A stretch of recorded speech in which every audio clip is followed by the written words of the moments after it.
turning to a few specific thoughts with respect to creating a people-empowered, energetic, and fun-loving business environment, visibly display your humanistic philosophy and your focus on people all over your company.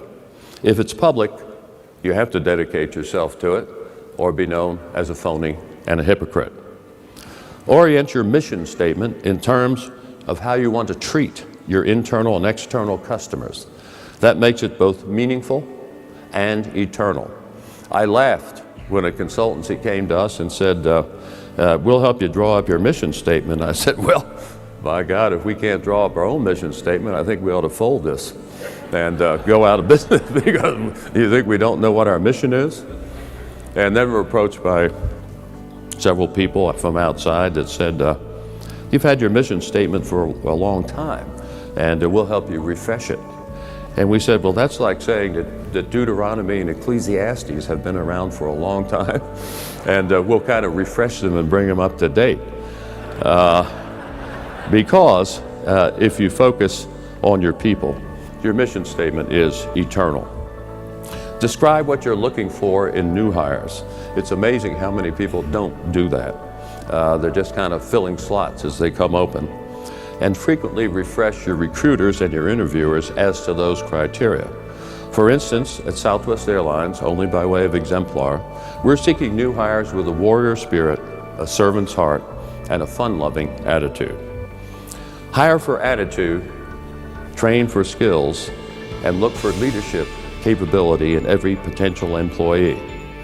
Bad attitudes metastasize throughout your organization, no matter where they're located.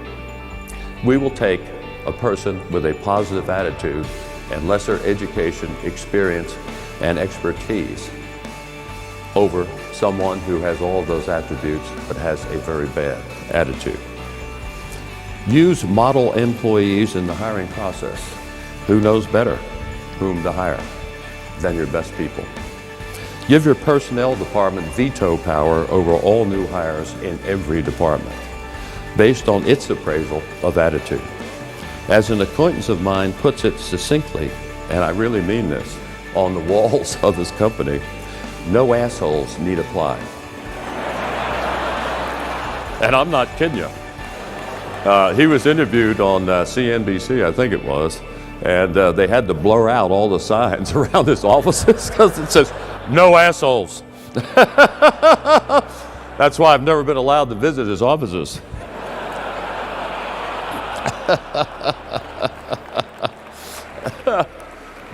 And when hiring in substantial numbers for a given department, start with group, not individual interviews, to determine how people react to and with other people. That's the point.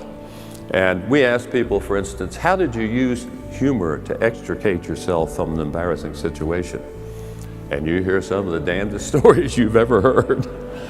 And what people don't realize is, when they're in that process, that we're not paying total attention to the person that's answering the question. We're looking at the other people in the group, seeing how they respond to the presenter, because we want to see whether they're absorbed in their own navels, no matter how pretty and lint-free they might be, or whether they're really supporting the person that's up there under fire. Have some top officers address all new hire classes. That shows how important the new hires are. Also intensively and personally review new hire attitude and performance during the probationary period. In our opinion, the dominant themes of all training should be leadership. Everyone is a leader by example. And customer service. Leadership and customer service. Everyone, including the finance and legal departments, has customers, internal and or external.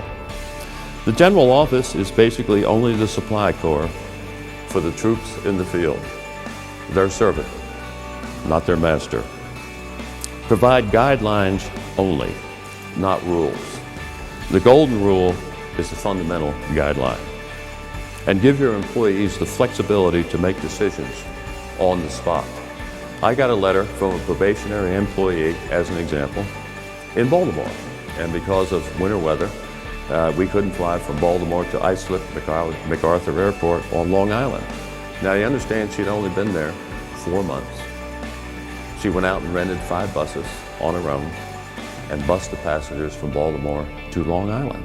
And then she wrote me and she said, "Herb, I hope you really believe what you say."